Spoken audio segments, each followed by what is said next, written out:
अस्सलाम वालेकुम। मैं जवाद हसन जोई आपकी खिदमत में हाज़िर। आज हमारा टॉपिक कि इस साल मकई के कद छोटे हैं। छोटे कद की मकई के क्या मुस्बत और मनफी पहलू। इस साल मौसम बारिशों की वजह से डिस्टर्ब रहा, किसान परेशान रहा, बर वक्त बिजाई नहीं हो सकी, ज़मीन की अच्छी तैयारी नहीं हो सकी, बिजाई के बाद बारिशें होती रहीं, उगाव यकसा नहीं हो सका।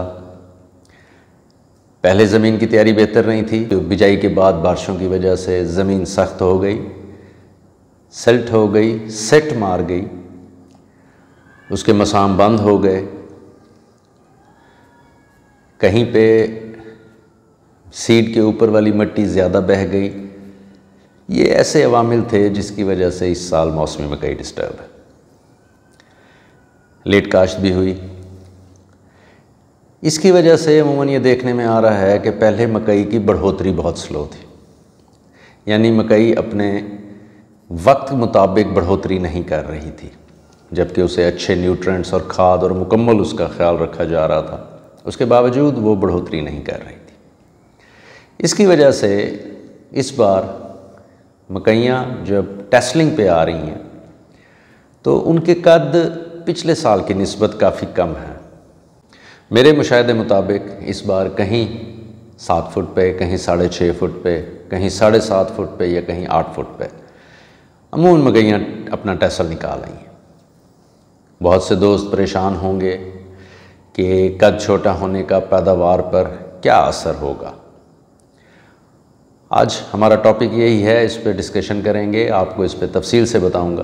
तो मकई का सिर्फ कद उसकी पैदावार का ज़ामिन या वजह नहीं होता। मकई में 4 चीज़ें अहम हैं, या यूँ समझ लें कि मकई की पौधे में 4 फैक्टर ऐसे हैं जो मिलकर मकई की पैदावार का तयन करते हैं। सबसे पहला फैक्टर मकई का कद।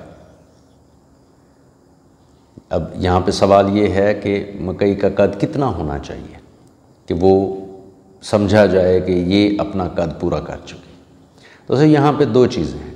हर हाइब्रिड मकई सीड का अपनी एक जेनेटिक हाइट होती है। हर सीड का अपना एक कद है, उसकी जेनेटिक्स के मुताबिक, उसकी जीन्स के मुताबिक, उस वैरायटी के मुताबिक।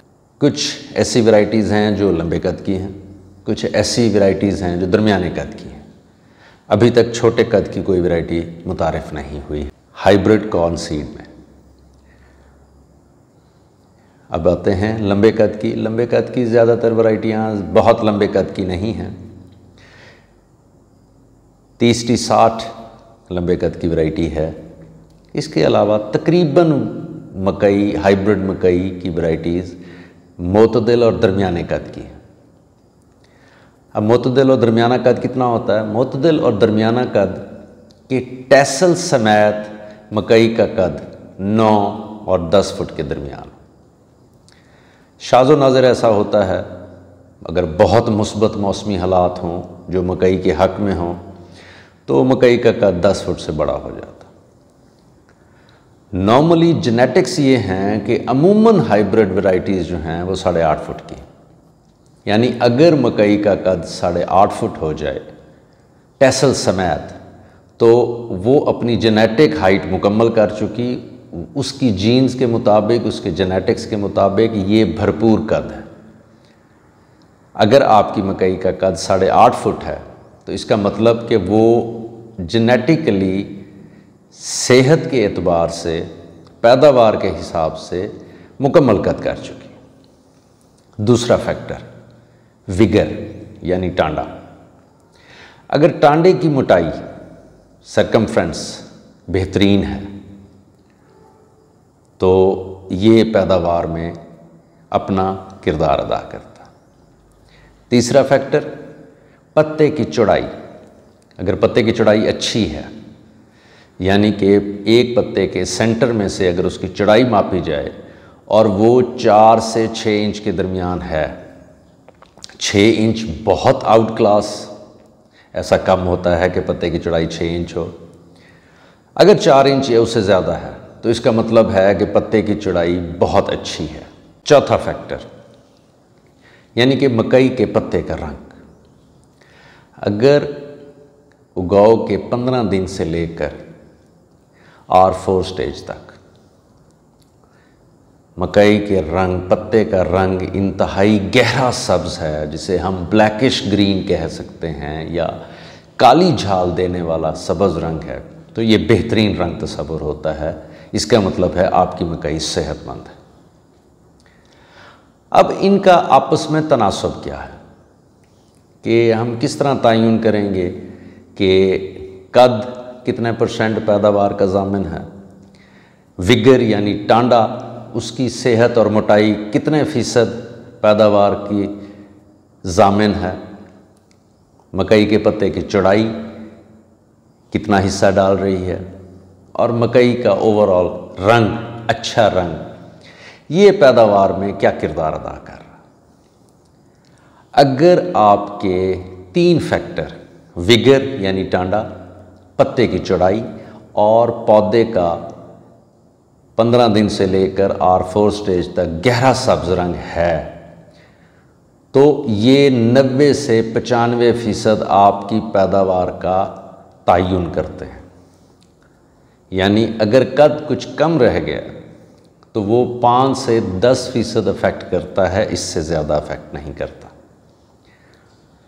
अगर आपकी मकई का कद छोटा है, यानी टैसल समेत 7 फुट से कम कद है, उसका टांडा, विगर कमज़ोर है, अच्छा सेहतमंद मोटा नहीं है, पत्ते की चौड़ाई 4 इंच से कम है, 15 दिन की मकई से लेकर R4 स्टेज तक मकई का रंग हल्का सब्ज़ रहा है, तो ये तो एक कमज़ोर मकई की अलामत है। ये तो ओवरऑल अच्छी पैदावार की तवक्को कम की जा सकती है। लेकिन अगर 3 फैक्टर, जैसे मैंने अर्ज़ किया, 3 फैक्टर, विगर, पत्ता और कलर, ये 3 अच्छे और बेहतरीन हैं, तो छोटे कद से पैदावार पे ज़्यादा से ज़्यादा 10%, वैसे 5% तक कमी हो सकती है। अगर कद भी छोटा है और टांडा भी बहुत मोटा या मजबूत नहीं है, लेकिन पत्ते की चौड़ाई और रंगत ये बेहतरीन रही है, तो फिर 15 से 20% तक पैदावार कम हो सकती है। अगर कद ठीक है, बेहतरीन है, और टांडा बेहतरीन सेहतमंद है, तो ऐसा होना मुमकिन नहीं है कि पत्ते की चौड़ाई कम हो या मकई का रंग हल्का हो, क्योंकि वो सेहतमंद मकई होगी, उसमें आखिरी 2 फैक्टर्स नहीं नज़र आएंगे। ये 2 फैक्टर्स बनते ही उस वक्त हैं जब मकई में किसी किस्म की कोई कमी ना हो।